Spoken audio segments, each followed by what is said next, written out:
So without further ado, here's my friend, our mayor, Indya Kincannon.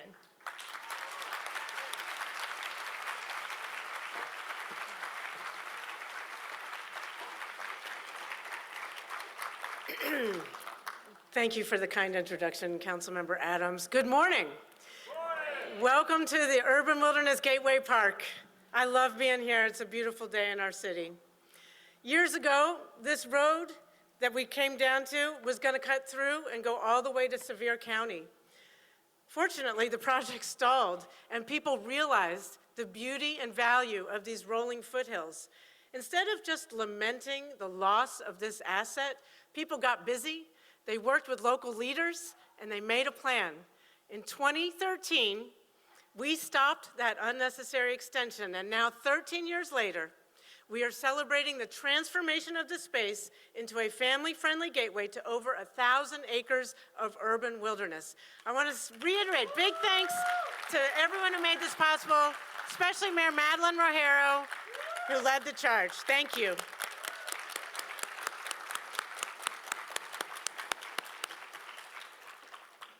So it is Arbor Day. I want to ask, how many people have planted a tree on Arbor Day in their lives, ever? Okay, a good number of people. Well, I want to share a story about the first time I ever planted a tree. It was Arbor Day, it was third grade, it was April. My elementary school had an Arbor Day celebration. We sang songs about trees, we wrote poems about trees, we planted trees. Mr. Dorsey, the PE teacher, even did tree-themed exercises that day. Maybe you guys know it's a toes, knees, chestnut trees. I'll do it. Knees, chestnut trees. You know, it was the 1970s. What can I say? But clearly a memorable lesson that I remember to this day. And best of all, at the end of the school day, we all got our own little pine tree to bring home. And I'm sure some of those seedlings never made it home, much less got planted. But I was a very conscientious little girl, and my tiny seedling survived the bus ride home, and my parents let me plant it way off in a rocky little corner in the yard. I don't know if they had high hopes for that tree, but I tried to take care of it. It was too far for the hose to reach, but I watered it a couple times, and I was careful that nobody mowed it over. And then, in one of those everyday miracles, the tree survived. And by the time I graduated from high school, it was over 20 feet tall, a strong evergreen tree that provided shade, beauty, and shelter. That little seedling that I planted as an 8-year-old child was now taller than me, and I was so proud. And today, we are bringing that joy and pride to people across Knoxville. Since I have been mayor, we have planted nearly 20% of Knoxville's public trees. That's nearly 2,000 trees being planted in the last 16 months alone. Thank you for all the people who helped with that.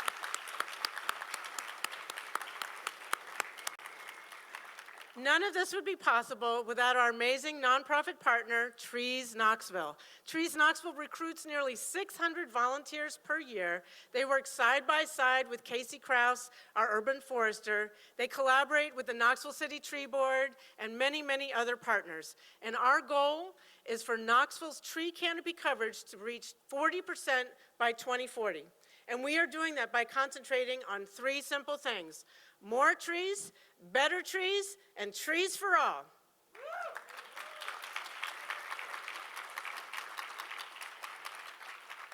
Reaching this goal takes people like Tom and Paula Wellborn, 2 volunteers who have planted more trees than any other volunteers in Knoxville.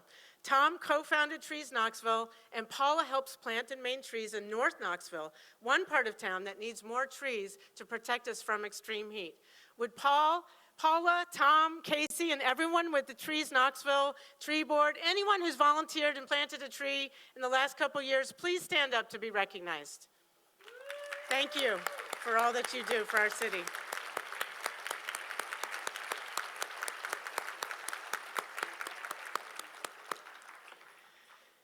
It seems only fitting that we are here on this Arbor Day because, believe it or not, a tree is a lot like, the city is a lot like a tree. Both are alive, adaptive, and constantly balancing growth and stability. I am fortunate to have followed a series of effective leaders who've cultivated a strong, rooted foundation for our city.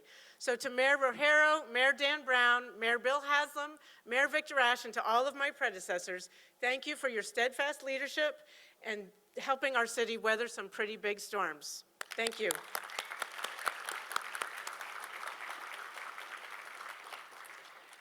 Planting a tree signifies hope, and hope coupled with great leadership, thoughtful planning, and a clear vision can be transformative. Knoxville has proven that time and time again as we have weathered the changing seasons. So I'm going to share something. Please take a look, and we'll roll the tape, please.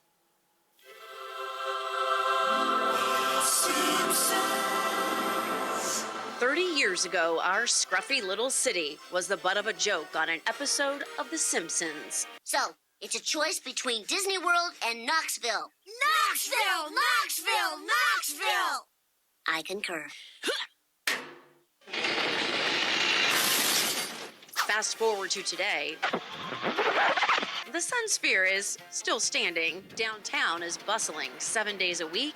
And people who are moving here say our outdoor spaces are a big part of what's drawing them in. We had to do the pros and cons moving from Colorado to Knoxville. We were looking for houses around Baker Creek Preserve and also Ime, so this area, because we're pretty outdoorsy. Let us not forget where we are right now. This park was supposed to be a highway extension. But Knoxville has a way of hoping for something more and finding ways to make it happen.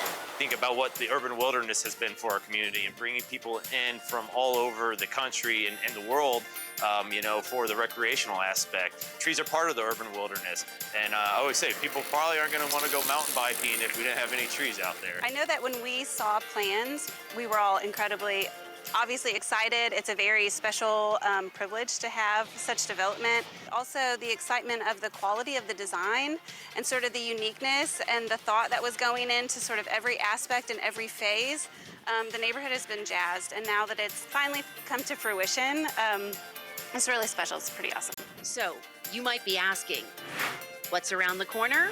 Well, looks like the next generation might have some ideas for us to consider. I hope for, instead of stairs, there are going to be water slides. I hope for flying cars, because I can get to places quicker. I hope Knoxville has a huge water park. Whatever's on the horizon, we will continue to provide the key services people rely on, while also reimagining iconic landmarks, planning thoughtful development, and redeveloping blighted spaces. The bottom line, when we all work together and have a little hope, we can plant the seeds for an even better tomorrow.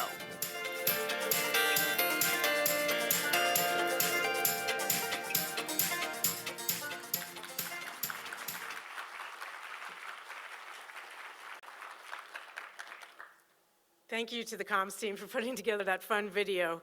Hope is a powerful thing. It can help us weather some teasing from The Simpsons. It can help us dream about flying cars.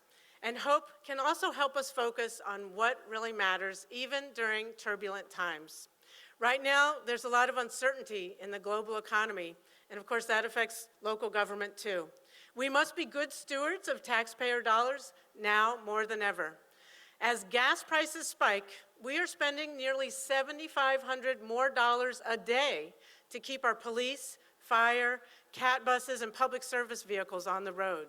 So the city has a tight budget this year, and I know many Knoxville families are tightening their belts as well.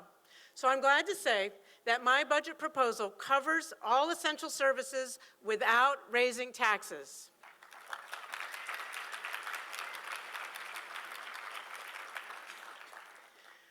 Five years ago, I was going to too many funerals. People came to me in grief asking, what are we going to do to stop the violence? Well, today, I'm grateful to say that we've weeded out crime and cultivated peace. Already this year, we have seen a 21% drop in property crimes, a 19% drop in robberies, 82% drop in non-fatal shootings, and 0 murders. That's right, 0 homicides.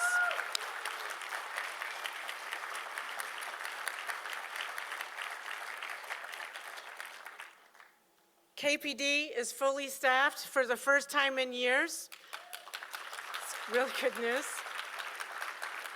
Our violence interruption efforts are working, and trust between the community and the police is much higher. These results don't happen by accident.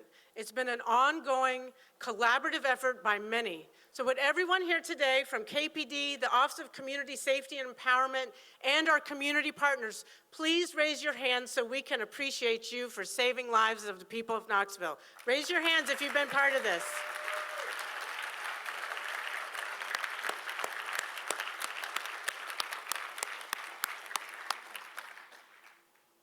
Our drop in crime is happening at the same time as a lot of growth. We have added almost 12,000 people to the city of Knoxville just since I've been mayor, and that doesn't even include the growing numbers of visitors and commuters.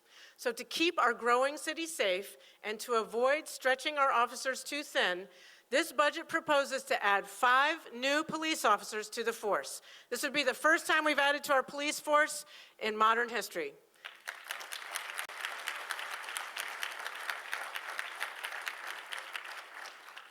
Keeping people safe also means a well-trained professional fire department that answers the call 24/7, 365.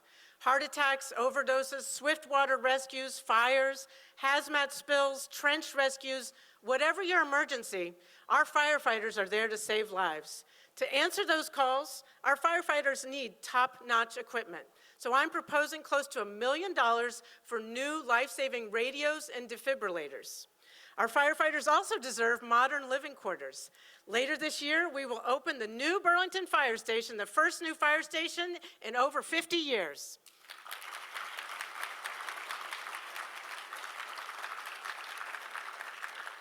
While we're excited about our new fire station, we also have some fire stations that are over 70 years old and in desperate need of updating. So that's why my budget proposal also includes almost $1 million to renovate Station 15 in Fountain City.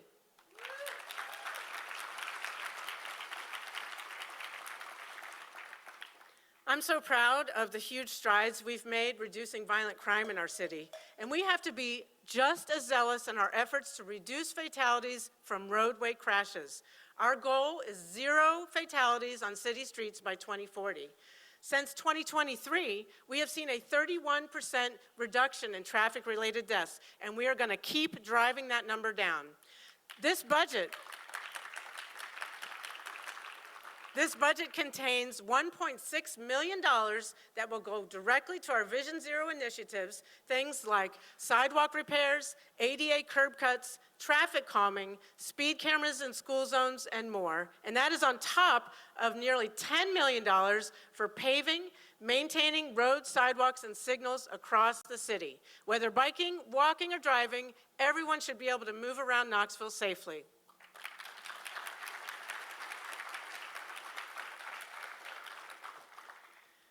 I mentioned that Knoxville's growing fast. It is a dynamic time in our city, but all that growth has created a severe housing shortage. We are meeting the moment and delivering results. In the past 5 years, our $50 million investment has helped build more than 3,000 new affordable homes in places like Western Heights, First Creek at Austin, Liberty Place, Callahan Flats, and many, many more. We have a lot to celebrate.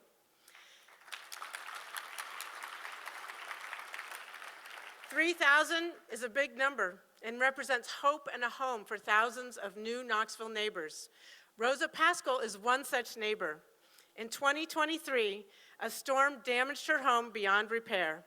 Rosa didn't know where to turn, but our housing and neighborhood development team connected her to the city's owner-occupied rehabilitation program.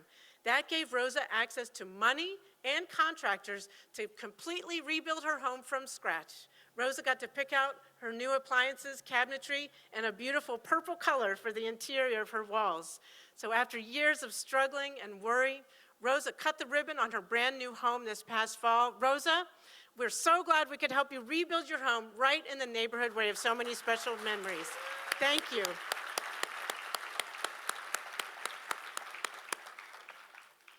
This year, our commitment to housing continues to grow. I am proposing more than $8 million in this year's budget to continue our transformation of Western Heights and to help build a new Habitat for Humanity community in the Alice Bell neighborhood. It takes some time to build new affordable homes, and our homeless neighbors need help right now. We had some cold nights this past winter, but we should all be proud that no one was turned away from a warm place to stay and a hot meal. Thank you to the churches and partners who helped make that safety net possible.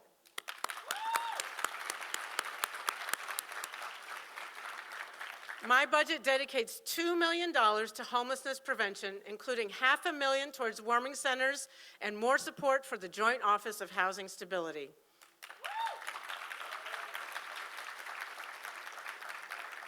And we know community is about more than just a roof over your head. It's about connectivity, places to gather, and projects that make you proud to call Knoxville home, like where we are right here today.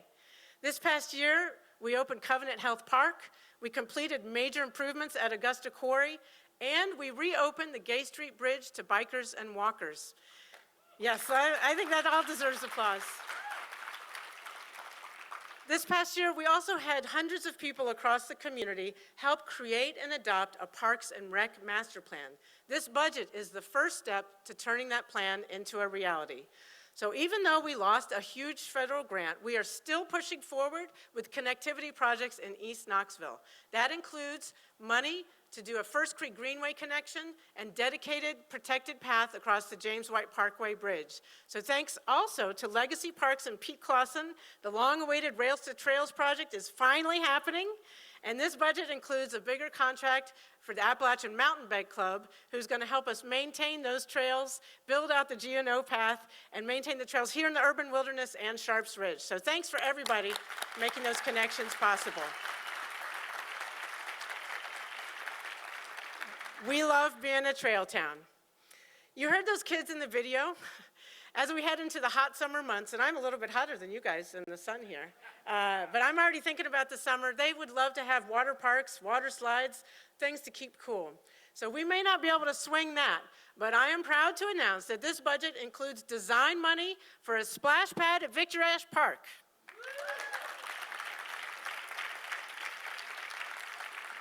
That's going to be good news for a lot of people. It won't be ready this summer, but we're going to design it and get it moving and hopefully get it open in the next summer. This budget recognizes that some of our hardest working employees are those who take care of our kids in after-school programs, summer camps, and at our city pools. So I am proposing that all of our permanent part-time positions at community centers get upgraded to full-time with benefits.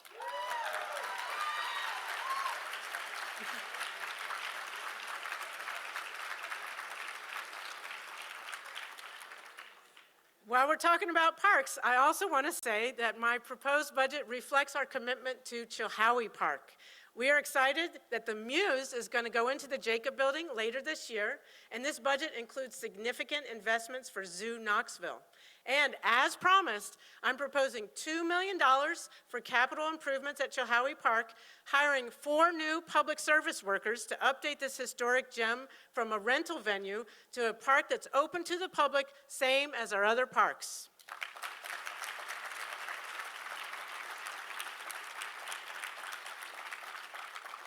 Now to our people and programs. We have more than 1,600 people who keep our city running. Last year alone, we patched more than 4,700 potholes, planted nearly 26,000 flowers and shrubs, responded to more than 300,000 calls for service, provided more than 2.6 million rides on CAT buses. I could go on. But as you can imagine, we are in the service business, so the bulk of our budget goes to the people who do those services in salary and benefits.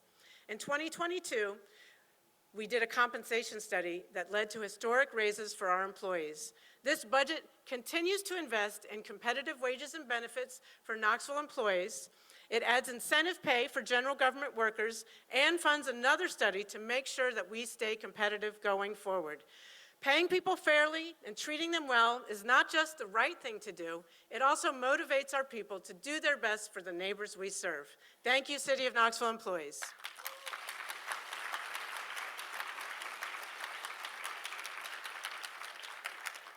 Our city also thrives thanks to so many nonprofit partners. This budget contains nearly $3 million to support organizations like Legal Aid for eviction prevention, Second Harvest for food assistance for struggling families, after-school programming through the Boys and Girls Clubs, and support for health and addiction service providers. All told, this budget supports more than 72 community-serving organizations. This is a tight budget, but we remain committed to investing in programs that help Knoxville neighbors.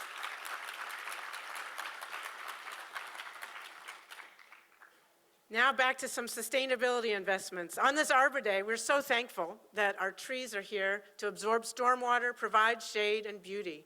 But trees are just one part of our efforts to be a resilient city. 2 days ago, on Earth Day, we flipped a switch on a new solar array on the top of E.V. Davidson Community Center. This is the 7th rooftop solar array in the city, and this budget will allow us to install at least 4 more in the coming year.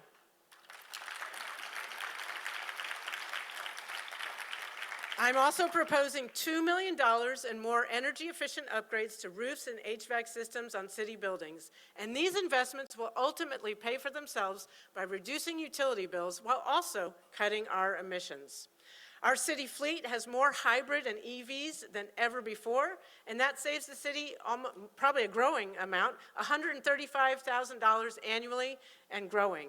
This budget includes money for 20 free new public EV charging stations, bringing our total to 60, so Knoxville drivers can save money too.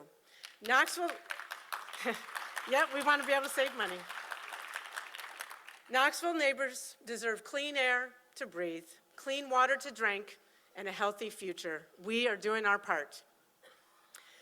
We have a gift for you, as Councilmember Adams mentioned before you leave, a loblolly pine seedling for everyone to take home and plant. If you don't have a yard of your own, or if your yard's too busy with other plants, talk to one of our arborists and we will help find a place for you to plant it. Planting that tree when I was 8 years old made me feel like I could make a difference. And that is what we want for all Knoxville neighbors. So one final thought as I close. A society grows great when people plant trees whose shade they will never sit in. Go and be great, Knoxville. Thank you very much.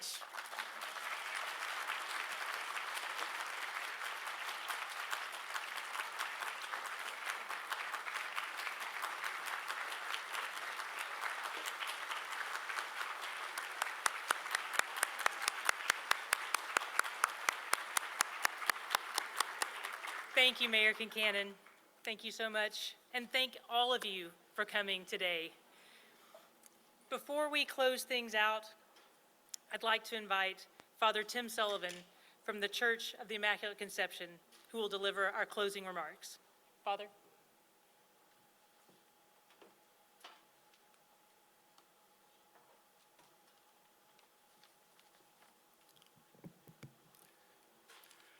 Gracious and loving God, we gather today with grateful hearts as citizens of the great city of Knoxville, built by the hands and hearts of generations who came before us. We are filled with hope and a deep gratitude for the beauty of your creation, Heavenly Father, and especially here at the Urban Wilderness Gateway Park, how it has been wonderfully restored and revitalized by the hard work of so many, to be a treasure and a place of welcome and recreation for all future generations. We are so grateful for the inspiration and dynamic leadership of our Mayor, Indya Kincannon, and for all those leaders of our city who strive to help shape a future filled with blessings and opportunities for all residents and visitors to our great city.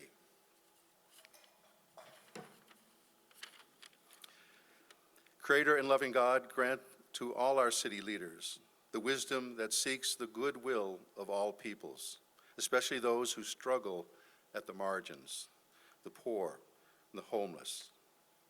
May every measure of progress be counted not only in growth and prosperity, but in justice, in dignity, and in the flourishing of every person in our city.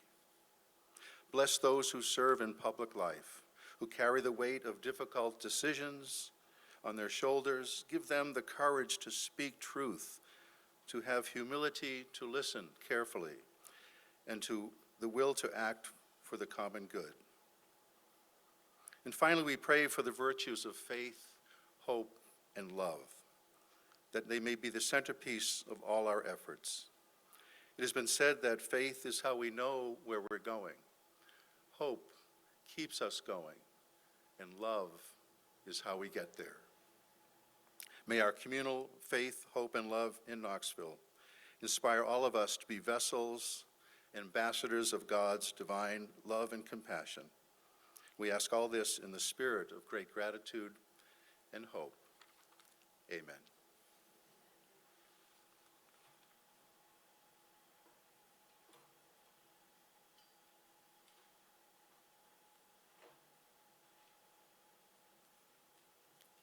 I think we've come to the end of the program. So, I just implore all of you to enjoy the time that you are here, spend some time talking to one another. Thank you to all of the individuals who make this possible, who are making those tough decisions, who are giving their time, volunteering, everyone coming together to make this place so special. Spend a little time here talking to one another, and don't forget, Tree Fest happening at 4 o'clock. Thanks so much.